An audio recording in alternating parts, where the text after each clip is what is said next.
할렐루야. 3월 6일 목요일 매일 성경 묵상 가이드입니다. 오늘 말씀은 누가복음 9장 18절에서 27절의 말씀입니다. 지난 주일에 한 목사님의 설교 예화에서 창원 모 학교의 교목으로 있던 시절 학생들에게 복음을 전할 때에 그들이 하는 말이 하나님을 보여주면 믿겠다 해서 목사님께서 그 학생들을 데리고 운동장에 나가서 하늘의 태양을 눈으로 3초만 볼 수 있다면 내가 하나님 보여줄게 라고 했다고 하셨죠. 그렇습니다. 사람들은 그가 누구냐 하는 정체성을 매우 중요한 관점으로 여깁니다. 하나님은 누구시냐? 하나님을 보여달라. 예수님은 누구시냐? 보여달라 하는 거죠. 그래야 내가 하나님 믿고 예수님을 믿을지 결정하겠다 하는 거예요. 그가 누구냐라는 건 그의 정체성을 알려달라는 거죠. 오늘 말씀에 바로 그런 사건이 일어납니다. 지난 시간에 제가 말씀 묵상에서는 크게 언급하지 않았는데 4개 복음서에서 모두 나오는 오병이어의 기적을 후반부에 잠깐 언급했습니다만은 4복음서에 모두 나오는 사건이 바로 오병이어 같은 사건인데 4복음서에 동일하게 나오는 그런 사건들이 그리 많지 않아요. 그만큼 이 오병이어의 기적은 중요하다는 말이죠. 이로 말미암아 그 따르는 무리들은 예수님을 더 확실히 따라다니겠다라고 다짐했을지 몰라요. 이처럼 능력이 있으신 분인데 이제 먹을 거 걱정 없겠다. 우리 왕으로 모셔야 되겠다. 그렇게 했겠죠. 예수님도 또한 무리들 앞에서 이렇게 목에 힘을 주고 행동했을 수도 있을지 모르죠. 하지만 오늘 본문을 시작하면서 나오는 그 상황에 대한 설명은 예수님께서 따로 기도하러 가셨다라는 상황입니다. 그 무리들과 섞여서 그들의 인도자와 리더 역할을 한 게 아니라 그들을 떠나서 따로 제자들과 나왔다는 거예요. 그렇습니다. 그만큼 주목받을 때에 사람들은 기도하기가 쉽지 않습니다. 대체로 일이 안 풀릴 때 더 간절히 기도가 나오죠. 하지만 예수님께서는 그렇지 않음을 본문에서 볼 수가 있습니다. 사람들이 자신을 인정해주고 적극적으로 따르려고 할 때 오히려 빈들로 제자들과 함께 기도하러 오셨다는 것을 볼 수 있다는 거죠. 그런데 예수님께서 아주 조금 궁금하셨나? 제자들에게 묻습니다.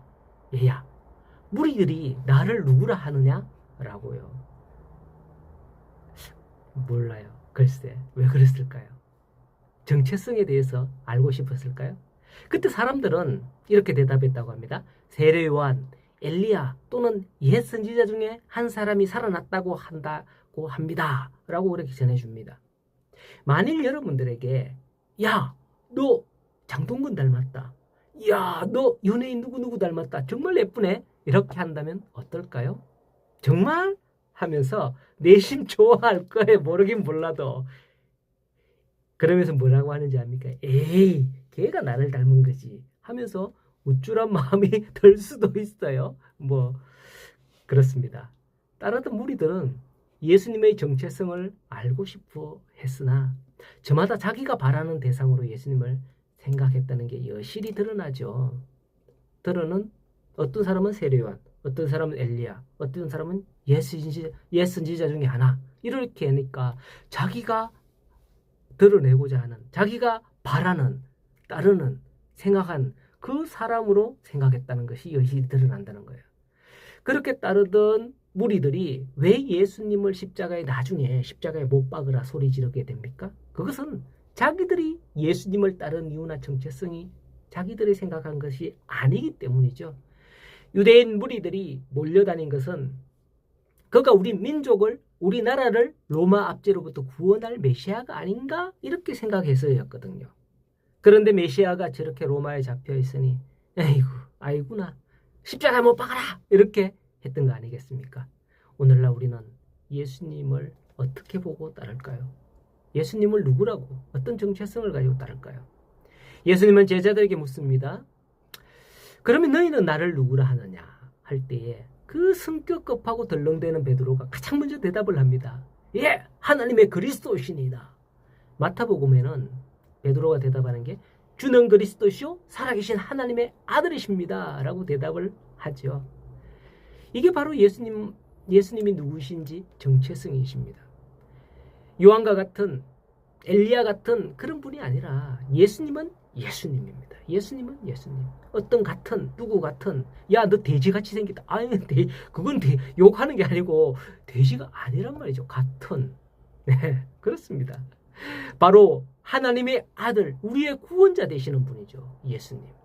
우리의 기독교는 하나님을 믿는 종교입니다만은 그렇기 때문에 예수님을 믿으라는 거예요. 우리에게 있어서 예수님의 정체성은 하나님께서 우리를 구원하시기 위해 이 땅에 보내신 구원자라는 것이죠. 이 정체성을 제자들이 바로 알 때 비로소 이 시점부터 예수님께서는 22절에 이하에 보면 이르시되 인자가 많은 고난을 받고 장로들과 대제사장들과 서기관들에게 버림받아 죽임을 당하고 제3일에 살아나리라 하는 그 말씀, 그 비밀을 가르치십니다. 신학자들은 이걸 1차 순환예고라고 하죠. 제자들이 예수님이 누구신지 모를 때는 지금까지 침묵하고 진실을 말씀하지 않으셨어요. 예수님께서. 하지만 그 제자들이 자신의 정체성을 알 때 예수님이 누구신가 그걸 바로 알게 되었을 때에 예수님 자신의 사명을 공유하게 되는 거죠. 우리도 그렇죠. 가장 가까운 나에 대해 알고 그에 대해 아는 자에게만 나의 비밀을 공유하지 아무도 모르는 사람에게 나 이런 사람이야 뭐 그런 비밀 공유하지 않잖아요. 우리는 이와 같은 예수님의 정체성을 알고 믿는 걸까요? 알고 다가가는 걸까요? 아니면 그냥 따라가는 수준일까요? 그냥 몰라도 아이고 난 저분만 따라가면 뭐 되겠지 따라가는 수준일까요? 예수님께서는 말씀하십니다. 23절 이하에 아무든지 나를 따라오려거든 자기를 부인하고 날마다 제 십자가를 지고 나를 따를 것이니라. 누구든지 제 목숨을 구원하고자 하면 이럴 것이요 누구든지 나를 위하여 제 목숨을 잃으면 구원하리라. 사람이 만일 온 천하를 얻고도 자기를 잃든지 빼앗기든지 하면 무슨 유익이 있으리요. 누구든지 나와 내 말을 부끄러워하면 인자도 자기와 아버지와 거룩한 천사들의 영광으로 올 때 그 사람을 부끄러워하리라고 말씀을 하죠. 그렇습니다. 오늘 우리는 예수님이 누구신지 예수님에 대한 정체성을 바로 알고 똑바로 예수님을 따르는 자가 되어야 한다는 것이죠. 그러할 때 예수님께서 하나님께서 우리에게 자신을 드러내시고 내가 바로 그야 라고 알려주실 겁니다. 오늘도 예수님을 부끄러워하는 그런 삶이 아니라 예수님과 함께 함을 기뻐하는 예수님이 나와 함께 하는 것이 나는 너무 기뻐요 하는 그런 삶을 살아가는 우리 모든 성도들이 되기를 간절히 소원합니다.